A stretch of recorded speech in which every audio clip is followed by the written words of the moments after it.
Yeah, I mean, do you know anything about? To my knowledge, I've talked to some people. They said that there's a pretty intense like fundamentalist Christian movement that's like kind of underground that's going on. Like, do you know anything about that? Um, I don't know that I don't know how much I would use the term underground, but I would say that in the later period of time of the Trump movement and kind of now in the, I guess what I'd call the post MAGA movement, the people who participated in MAGA who are still doing activism, there was a strain of um, kind of connecting right wing politics with Christianity in a way that is fairly unique. So that has been something that's been happening generally since essentially Reagan. But it really came across a lot in that 2020 time period where you had, at the Million MAGA March, people chanting Christ is King and so forth. And so it's interesting to me, especially because I think it's a good example almost of what we were talking about before about how Trump kind of could represent whatever to whoever. And so, like, when I was covering the campaigns, so 2016 before the election, I actually went to a conference called Faith and Freedom. And it was basically a very conservative Christian conference. And then primary candidate Trump spoke at it. And it was very interesting to me because I've been at other Trump events, and I had been at other Trump events by then. And Trump's audience really liked him largely because of how profane he could be about politics in a way that other politicians wouldn't. Mm-hmm. That he'd be, he'd say that like, oh, it's bullshit, and everyone was like, wow, right? He called, Ted Cruz the P word, which I don't want to repeat because I don't want people to like, cut it, whatever. But at a rally, and then he said that he was quoting, but he said it out loud, and his audience loved it, and whatever, right? But at the Faith and Freedom Conference, right, that was a speech I basically haven't seen used archivally pretty much ever since then. And it wasn't because it wasn't interesting. He was just much more somber. It sounded like he was trying to kind of imitate what he thought that a Christian conservative sounded like. And I realize there might be people listening to this right now who perceive Trump as a Christian conservative himself. But you're laughing as I say that. Right? That's funny. Yeah. But I mean, during that time period, Trump was going to church sometimes to kind of be photographed going to church. And, he was interviewed and it was asked, like, do you like the Old Testament better or the New Testament? He was like, I like them about the same. They were like, do you have a favorite verse? He's like, that's very personal. Oh, my God, dude. What a great answer. What a great answer. But at Faith and Freedom, the point that I was sort of getting to was he just approached it with a much more somber tone, speaking to that particular audience. I remember he, like, the kind of moments that he sounded like he was a little bit more flair. He's like, we are going to bring Jesus back into school. Like, it didn't sound like something that he had. It didn't seem very foundational to his platform. It didn't seem like it was an extremely important thing to him, but this was him trying to court a very significant portion of the Republican voting base. And I think that to some extent, he relied on Pence really to bring in the, that kind of person in the end. What's interesting now is that, Pence was sort of whittled off of the Trump coalition. At this point, Pence's political aspirations may have hit kind of a dead end because of his refusal to stick with Trump in the kind of plot to stay in the presidency, despite the results being kind of counted, obviously, the opposite way. Yeah. And Pence feeling that he had a constitutional duty not to interfere with that.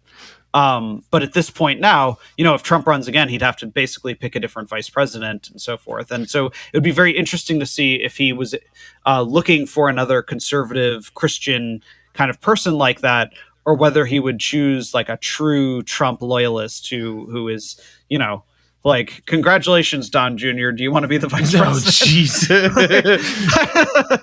Of course, I'm kidding about that, but it'll be interesting to see how that goes, assuming he does run again. So during when he was on his way out, and I said, there's a caveat. I never loved him more. Everyone's like, he's so bad. I'm like, dude, I related to him. I related to that man that is just just grasping at power, because there's a side of me that's like a megalomaniac, just a crazy person. I was like, I wouldn't want to give up power either. I would be using every trick in the book to stay in power. So I felt like I never related to the man more during his. God, if you ever run for office, do not not vote for me. Like, no, I do not vote for Rick. I will personally put him down if he tries to run for office. Do not vote for me. I would be a horrible president. I mean, I think I would be awesome, but like, it would be a dictator. I would be benevolent dictator. Yeah, I could tell you about Pan American. Didn't you say you're a libertarian? I know. Take over the world and then leave everyone alone. Oh, here's the thing, man. I'm obsessed with empire. Like in like from a historical, it's like, okay, like, all jokes aside, I do not agree. Typical libertarian. You love power, but you don't want to say it. Hold on. All jokes aside here, this is very important. I'm on a bit of a tirade here, but when I look at Putin, I do not agree with him invading Ukraine. I think it's awful. It's atrocious. But on one, you're about to say but. There is a side of me that's like, I get it. Like, he's just like, you know what?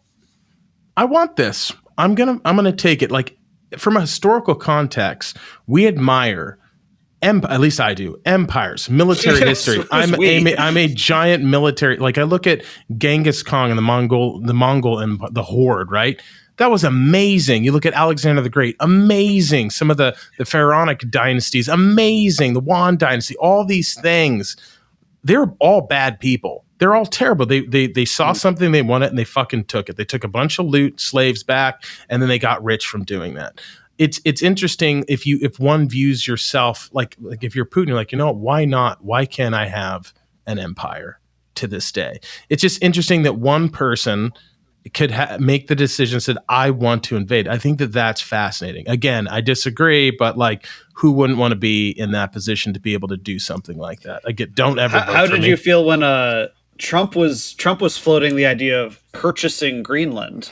Did that make you feel any sort of way? So actually, funny story, he's not the first president to do that. Did you know that? Oh.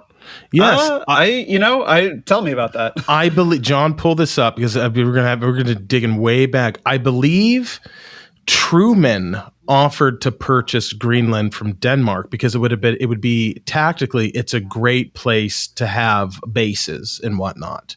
Like, we really have always wanted that. Go ahead. So there have been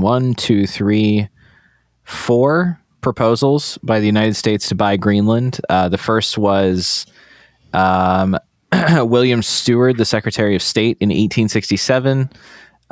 Then the American ambassador to Denmark, Maurice Francis Egan, in 1910. And then in 1946, U.S. Senator Owen Brewster brought it up. I thought one of our, type in president tries to buy, Truman tries to buy Greenland.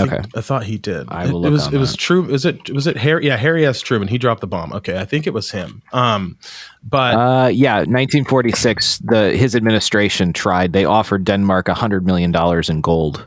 Yeah, to buy Greenland. Okay, I knew I wasn't fucking going crazy. That sounds like a pretty respectable deal. I think we should. Dude, I would love to own Greenland. I mean. Who wouldn't? Yeah, right. But strategically, it's a great base. It would be a great military base to have. But I didn't know Trump offered to buy Greenland. What was his reasoning? He floated. He brought up the idea, and it was interesting because I remember a lot of.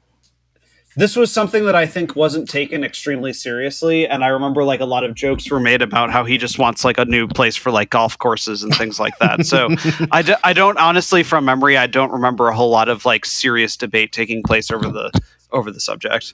Okay, yeah, I mean, he's a character. I think it's not the best for America. I think that we're a little bit too fragile and the division that it would cause. So I'm hoping he doesn't run.